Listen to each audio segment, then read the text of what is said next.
কি শুনবো? আমার নবী বলে জ্বলন্ত আগুনের আংরা হাতে রাখলে যেমন কষ্ট হয়, জ্বলন্ত আগুনের আংরা হাতে ধরে রাখতে যেমন কষ্ট হয়, উম্মত শোনো, এমন একটা জামানা আসবে যে জামানার মধ্যে ঈমানটাকে ধরে রাখতে তার থেকে 1000 গুণ বেশি কষ্ট হবে। চিৎকার দিয়ে বলুন আল্লাহু আকবার। ঈমান কিভাবে রক্ষা করব, ঈমান কিভাবে নিরাপদে রাখবো, ঈমান কিভাবে ধরে রাখবো? আমার নবী ডাক দিয়ে কই, উম্মত তোমাদের জন্য আমি 2টা সুন্দর রাস্তা খুলে দিয়েছি। একটা জবান বন্ধ রাখবেন না, মোহাম্মতের আওয়াজ দিয়ে বলুন ইয়া রাসূলুল্লাহ। আমার নবী ডাক দিয়ে কই, উম্মত এই দুনিয়ার মধ্য থেকে একটা সময় আসবে আমি শরীয়তের পর্দা টানাইয়া রওজায়ে মুবারকের মধ্যে চলে যাব। সাহাবায়ে কেরাম ডাক দিয়ে কয়, ইয়া রাসূলুল্লাহ, ইয়া হাবিবাল্লাহ, নবীজি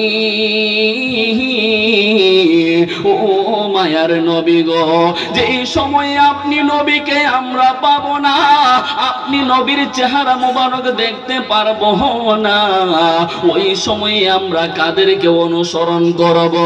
আমার নবী ডাক দিয়ে কয়, উম্মত আমি রাসূলকে যদিও শরীয়তের চক্ষু দিয়ে দেখতে পারবা না, কিন্তু তোমাদের জন্য নাজাতের জরিয়া হিসেবে আমি 2টা রাস্তা খুলে দিতেছি। সাহাবায়ে কেরাম ডাক দিয়ে কয়, নবী গো ওই 2টা রাস্তা কি? আমার নবী কয়, সাহাবারা রে, এক হচ্ছে কিতাবুল্লাহ আর হচ্ছে ওয়াইতরাতি আহলে বাইতিহি। 1 নাম্বার হচ্ছে আল্লাহর কিতাব তোমাদের জন্য, তোমাদের জান্নাতে যাওয়ার জন্য আমি নবী রেখে যাচ্ছি। দ্বিতীয়ত হচ্ছে ওয়াইতরাতি আহলে বাইতি, আমি নবীর আহলে বায়াতকে পৃথিবীর মধ্যে রেখে যাচ্ছি। ইয়া রাসূলুল্লাহ, নবী গো আমরা কেমনে তাদের অনুসরণ করব গো? আমার নবী ডাক দিয়ে কই, উম্মত কোরআনের মধ্যে আল্লাহ বলেছেন ইউদিল্লু বিহি কাসীরা ওয়া ইয়াহদি বিহি কাসীরা। এই কিতাব এমন একটা কিতাব, যদি বুঝে শুনে কিতাব তোর পড়তে পারো, তাফসীর তুলতে পারো, যদি বুঝে শুনে কোরআনের অর্থ করতে পারো, এই কোরআন তোমার জন্য হেদায়েতের দিকে নির্দেশনা দিবে। আর যদি কোরআনের অর্থ ঠিকভাবে বুঝতে না পারো, তাহলে ইউদিল্লু বিহি কাসীরা, তোমার এই কোরআন জাহান্নামে নিয়ে যাইতে পারে। ইয়া রাসূলুল্লাহ, নবী গো ও মায়ার নবীজি, এইটা আবার কেমন কিতাব? আমার নবী কই, এই কিতাবটাই হলো সত্য কিতাব, এই কিতাবটাই হলো সত্য কিতাব, যে এই কিতাবের মধ্যে কোনো ভুল নাই। যালিকা কিতাবুলা রাইবা ফীহি, এটা এমন একটা কিতাব, যেই কিতাব আমার আল্লাহ রাব্বুল আলামিন দুনিয়ায় পাঠিয়েছেন, যেই কিতাবের মধ্যে কোনো ভুল নাই, যেই কিতাবের মধ্যে কোনো সন্দেহ নাই। এবার উম্মত ডেকে কয়, নবী গো ও মায়ার নবীজি, যেই কিতাবের মধ্যে ভুল নাই, এই কিতাব পড়া মানুষ জাহান্নামে যাইব কোন কারণে? এরপরে যদি আমরা এই হাদিসটুকু থেকে একটু নিজেদের দিকে তাকাই, আমরা কোরআনের মধ্যে তাকাইলে দেখি পৃথিবীর মধ্যে একদল মৌলবীরা আছে যারা কুল ইন্নামা আনা বাশারুম মিসলুকুমের আয়াত করে নবী আমগো মতো মানুষ। কথা কোন ঠিক না বেঠিক? এই জন্য আমরা সুন্নি আলেমরা যখন কোরআনের মধ্যে তাকাই, আমাদের চোখে পড়ে কদ জাআকুম মিনাল্লাহি নূরুন ওয়া কিতাবুম মুবিন। আমরা সুন্নি আলেমরা কোরআনের মধ্যে তাকাইলে আমরা দেখি নবী আমাদের মতো মানুষ নয়, নবী হচ্ছে স্বয়ং আল্লাহ তাআলার প্রেরিত নূর। আর তারা যখন কোরআনে তাকায়, তারা দেখে নবী আমগো মতো মানুষ। এই জন্য আমার নবী বলে, উম্মত কোরআন তোমরা এমন ভাবেই তেলাওয়াত করবা, এমন ভাবেই কোরআনের অর্থ করবা, এমন ভাবেই তোমরা কোরআন বুঝবা। ইয়া রাসূলুল্লাহ, নবীজি আমরা তো কোরআন এমন ভাবে বুঝতে পারবো না, আমাদের জন্য কি গতি হবে গো? আমার নবী ডাক দিয়ে কই উম্মত তোমাদের জন্য রাস্তা আল্লাহ রেখেছে। ইয়া রাসূলুল্লাহ সেই রাস্তাটা কি? আমার নবী ডাক দিয়ে কই উম্মত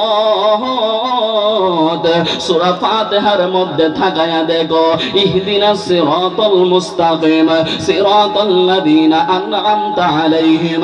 আল্লাহ তাআলার দরবারে বারবার নামাজের মধ্যে দাঁড়াইয়া আল্লাহর দরবারে তোমরা বারবার দোয়া করতে থাকো, আল্লাহ আমাদেরকে সরল সঠিক সোজা রাস্তায় চালাও। যে এই রাস্তার মধ্যে আল্লাহর ওয়ালিরা চলেছে, যে এই রাস্তার মধ্যে সাহাবায়ে কেরাম চলেছে, যে এই রাস্তার মধ্যে তাবেঈরা চলেছে, যে এই রাস্তার মধ্যে হুজুর গাউসে আজম চলেছে।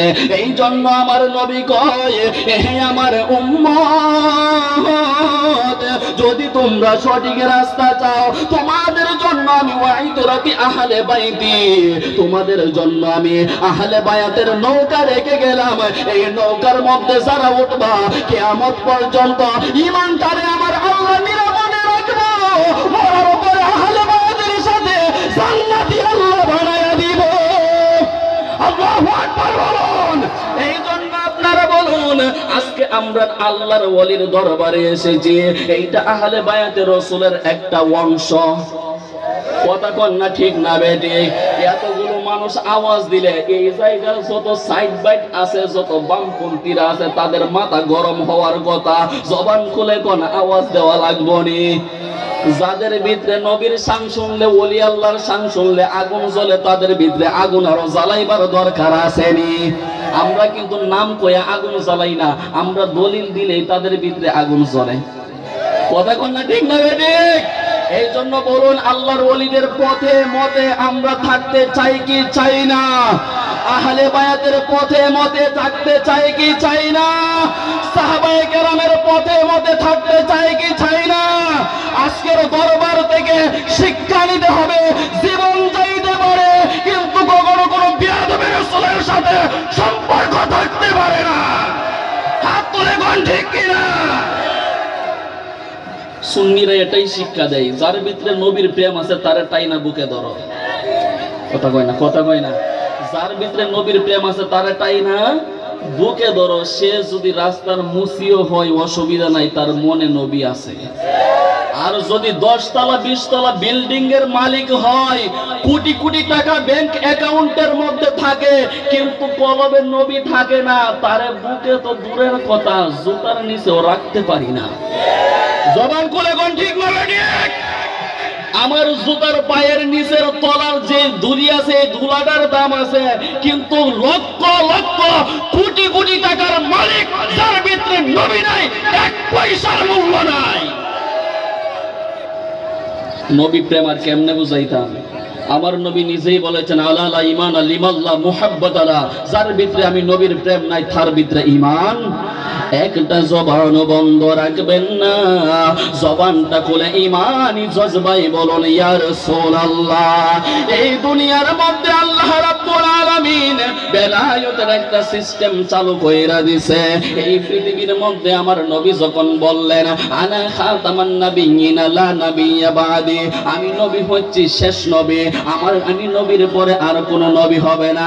আমরা যখন আল্লাহর দরবারে বলবো আল্লাহ নবীর পরে যদি আর কেউ দুনিয়ায় না থাকে গো, আমরা কাদের কাছ থেকে সঠিক রাস্তা পাবো? আমার নবী বলেন উম্মত আল বিদায়াতু জিল্লুন নবুওয়া। আর জবান খুলে কন্যা সুবহানাল্লাহ। যদি ও নবীদের